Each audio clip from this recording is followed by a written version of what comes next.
Welcome to Real World Peaceful Parenting, a podcast for parents that are tired of yelling, threatening, and punishing their kids. Join mom and master certified parent coach Lisa Smith as she gives you actionable, step-by-step strategies that'll help you transform your household from chaos to cooperation. Let's dive in. Welcome to today's episode. Today, we're going to talk about connection. Connection is not a reward we give our children when they've done it our way, when they've behaved, when they've been compliant, when they've sacrificed, when they've tamped down the storm, when they've hid their feelings, when they've done what we asked the first time. No, connection is not a reward for our children. Connection is the tool we use in real-world peaceful parenting all the time. It is the offer we extend to our children. It's the commitment we make to our way of parenting, to our way of showing up, and to respect. We all work on connection all the time. What if you were to approach parenting this way? What if you said to yourself, I'm going to work on connection all the time with my kids? In the good times, in the bad times, when my kids are storming, when my kids are regulated, when they're behaving, when they're not behaving, when we're in public, when we're not in public, when they're doing everything right, and when they're doing everything wrong. Let me ask you, how do you think your relationship with your children would be different? I think you'd get more cooperation, because what I know is that connection leads to cooperation. Command leads to compliance, but connection is the tool that leads to cooperation with our kids. And I think one of the most important things I can help you see and understand and implement is connection is our way of being. As parents, we can't use it as some sort of privilege or prize that we take away from our kids when they misbehave and expect our kids to cooperate. It doesn't work like that. Connection is the starting point, and the cooperation, the relationship, the respect, it all emanates from the connection as the tool, not the reward. Let me say this again. Connection is our way of being. It's our tool as real-world peaceful parents. We can't use it as some sort of privilege or prize that we take away from our kids when they misbehave. It won't work. That's not real connection. And I want to encourage you over the next few days to observe yourself in your parenting. Really ask yourself, am I using connection as a reward to get what I want from my kids? Or do I offer connection all the time? Because what I really want for you is I want you to be able to connect with your kids all the time. Our kids deserve it. It's their right, and it makes for better human beings in the long run. I recently had a conversation with one of the moms in my coaching community, The Hive. Let's call her Beth. Beth said, Lisa, I tried to connect with my daughter this past weekend, but my connection got rejected. We did things that I thought should make my daughter feel connected. We went kayaking and paddleboarding on the lake, but my daughter literally sat in the kayak and wouldn't cooperate. The next day we went on a hike and she walked in front of me the whole time, making no effort to make conversation. What she wanted from me was she wanted me to take pictures of her. She'll do things with me, but then we don't connect, Beth said. She'll give me a little bit, but she won't tell me everything. She tells me we're never going to agree. She orders me to stop trying to therapize her, stop trying to teach her lessons, and stop over-parenting her. I obviously can't do that, so I'm at a loss, Beth said. Beth shared with the Hive community on this particular call that she really has made substantial progress as a peaceful parent because she didn't blow up at her daughter when the connection felt like it wasn't working. But internally, Beth was telling herself that she was struggling and not connecting with her daughter because Beth had a fantasy that when they did this hiking and they did this kayaking, that she would be able to talk to her daughter nonstop because that's her form of connection. Now, in the Hive, we do a lot of thought work, which is really just observing our own thoughts about things like our parenting, our kids, and the words that come out of our mouths. And what I teach inside the Hive is that our reactions to triggers, getting triggered while parenting, comes from our feelings, and all of our feelings come from our thoughts. This is 100% true. Our feelings are generated by our thoughts. Okay, so our reactions are not triggered by circumstances. In Beth's case, the circumstance that she was trying to build connection with her daughter, and her daughter seemed to be rejecting it. Our reactions come from our thoughts about the circumstance. Because our reactions come from our feelings, and our feelings come from our thoughts about the circumstance. So Beth and I continued to talk until she uncovered and revealed her limiting thought. She said, "Nothing I'm doing is changing my daughter. Nothing I'm doing is changing what she's doing." It was this thought that was dysregulating Beth inside her brain.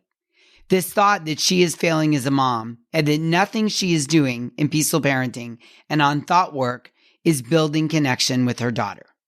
Okay, first of all, please hear me. I am here to tell all of you that it is no small feat to stay regulated and in your higher brain when your thoughts about the circumstances of the moment beg to draw you into your middle brain, trigger you so that you storm alongside your child.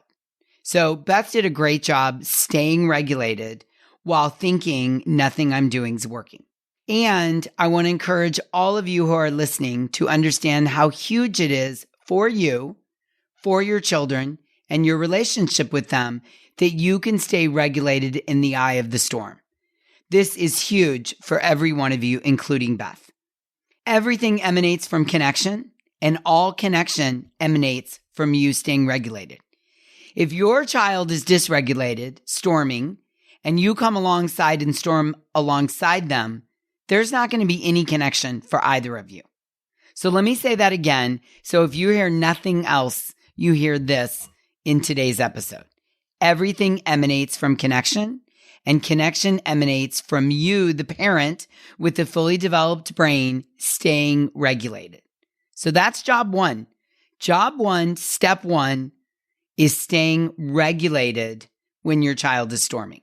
And I want to encourage you, yes, you, to celebrate every time, every single time you fight the urge to take things personally, and instead you stay in your higher brain. No one can expect this to happen each and every time, but each time it does, please, please, please, please, please, I beg you, celebrate it so your brain gets a chemical hit and wants more. Regulation breeds connection, and connection breeds cooperation. So back to my conversation with Beth. I assured her it sounds like she is connecting with her daughter just fine, because staying regulated is building connection, no matter what activity you're doing or the response you're getting from your child. Connection is not about how you would choose to connect. It's about making the other person feel seen, heard, and valued. And in Beth's case, she reported that when she took her daughter hiking, connection was going to be the physical activity of hiking, the close proximity with her daughter, having heart-to-heart conversations about big, deep, and uncomfortable issues they have between them. When there needs to be parental conversations about big, deep, uncomfortable circumstances, Beth feels this best time and the best place to do this is outdoors while doing something physical, some fun activity. This is how Beth likes to connect. We're going to go outside, we're going to do a fun physical activity, and we're going to have a big, deep, uncomfortable conversation. This is what Beth sees as connection. It makes Beth feel seen, heard, and valued. But listen to this. But to Beth's daughter, the daughter feels connected. The daughter feels seen, heard, and valued when her mom takes pictures of her while they're hiking, and they keep the conversation light and fluffy and fun and silly. Can you see this? Her daughter feels connected, not in deep conversation or close proximity to her mom. Her daughter feels connection when her mom takes pictures of her. And I'm going to guess that the daughter feels connection most when mother and daughter are not having big, deep parental conversations about uncomfortable topics. Now, of course, these conversations are necessary from time to time, but it doesn't lead Beth's daughter to feeling connected to her mom. And it could be important to keep separate activities we do with our kids separate activities of connecting and enjoying from having separate activities of guiding, coaching, and deep parenting conversations. And I think it's important that we as parents limit ourselves to very finite times that we have these big parental conversations and not make the recurring uncomfortable thing be our go-to topic every time we're trying to connect with our kids. For many of us parents, I know this certainly used to be my case. Partially it's because how I was raised, but many of us parents want to talk about issues or concerns we have all the time with our kids. But our kids can only take it in small chunks, and it doesn't help our kids feel connection. You know, let's be honest. No one wants to hear a never-ending prolonged conversation about where they are struggling all the time. Nobody wants their mistakes and flaws and opportunity for improvement to constantly be pointed out, reviewed, and gone over and over again. And in case you didn't know this, for most children, none of that feels like connection. None of that feels like you see me, you hear me, and you value me. And connection needs to come first. I like to say we always need to connect before correcting. And, you know, I really believe the hard part about connecting with our kids is we have so many hopes and dreams for them, and we want them to do well. We want them to not make the mistakes we made. We want them to get it right. We want them to learn. We want to prevent them from hurting and making mistakes and bumping their knees and getting it wrong. But the truth is, they're different people from us, and they feel connection differently than we do. They're their own person. They're at a different age development. Their brains are wired differently. I can tell you my 18-year-old son loves to connect. He loves to connect by arguing, debating, and stirring up conflict. It makes him feel seen, heard, and valued. He loves to connect through debating, through having just really intense arguments where each person takes a different side. He and my husband can debate or argue about something for hours, and in the end, they both feel connected. And for me, if I listed all the ways there are to connect, I mean, if I'm honest, arguing and debating would be the very last on my list, and it might not make the list at all. That is not how I enjoy connecting with people. I don't even think of it as connection. But I had to accept that this is the way he feels connection. I don't feel it, but he feels it. So I learned to adapt and adjust and participate in it and understand that I'm connecting with him when I do it. Now, you might be under the illusion that it's only connection if you both enjoy connecting or you both feel seen, heard, and valued. But that's not true. Connection is when the other person feels seen, heard, and valued. Sometimes it happens where we both feel it. Yes. But more often than not, I'm connecting with you in a way that makes you feel seen, heard, and valued. The connection doesn't always have to feel mutual in the same moment or at the same time or in the same way. Relationships thrive when connection is given and received over time, over the span of many different circumstances, when each party in the relationship gets their opportunity to feel seen, heard, and valued throughout the whole span of the relationship, not necessarily in every moment or every circumstance. Both people in a relationship do not need to feel connected doing the exact same thing. Here's another example. I have a friend who feels connected when I respond to her text messages right away.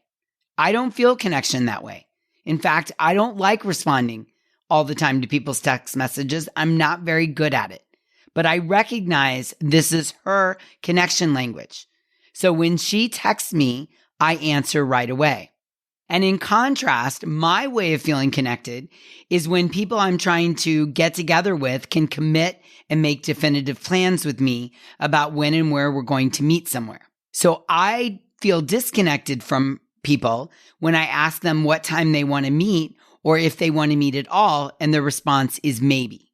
I do not feel connected to people who make me wait around just for them to make a decision. So in this case, my friend and I feel connected in very different ways, and that's okay. I respond to her text messages instantaneously, and she feels connection. And when I reach out for us to meet up and she picks a definitive time and place for us to meet, I feel connection. Does this make sense? Can you see this?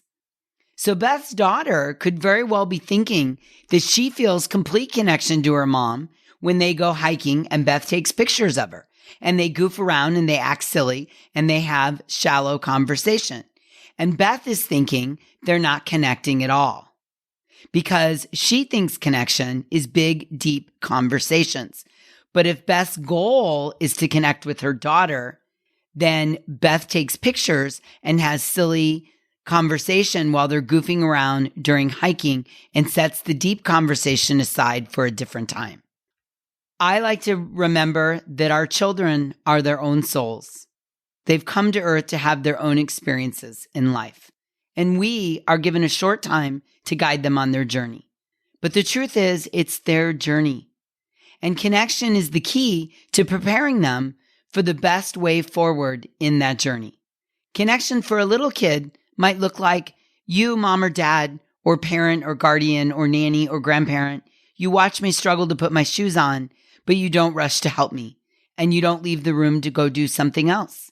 The connection may simply be in the watching, even while they struggle or storm. Committing to staying there and seeing it through, watching them, quietly supporting them while they struggle to figure things out for themselves. We all have our own manuals that define how we feel connection, our connection language, if you will. Connection with our kids or our co-parent or mother-in-law might happen by opening your respective manuals and sharing them with each other. When I understand how someone feels connection from me and I commit to giving it to them in that way, our relationship almost always deepens. Connection might be sharing with each other the things that make you feel mistreated or sad. Maybe discussing what you need from each other, how it feels to feel totally connected. Tell me about a time when you felt most connected, when you felt seen, heard, and valued from me. It's a great conversation to have with your kids. Connection doesn't come from trying to talk our kids into doing things or trying to talk them out of their feelings. Connection comes instead from being patient and respecting their feelings and needs, and in some cases, their strong instincts. You know, if you think about it, no adult feels respected when someone comes at us and tells us to just get over it. It was nothing to be upset about. Stop it right now. So why do we do that to our kids? Our jobs as parents sometimes is to simply get out of the way and allow connection between our kids and other people to naturally take its course. So again, I encourage you, I ask you, I assign you. I want you to observe yourself. Are you using connection as a reward when you get what you want from your kids? Or do you offer connection all the time? Are you offering connection with the intent of changing your kids and changing their reactions to their own thoughts and feelings? Or are you connecting with them in order to help them feel seen, heard, and valued, even when the behavior is good or bad, when they're storming or compliance, when they're cooperating or not cooperating, when they're having a good day or a bad day? I encourage and implore you, please, please, please do not use connection as a means to an end. Use connection as the tool to build your relationship with your children and help them feel seen, heard, and valued by you. Yeah? You can do this. I know you can.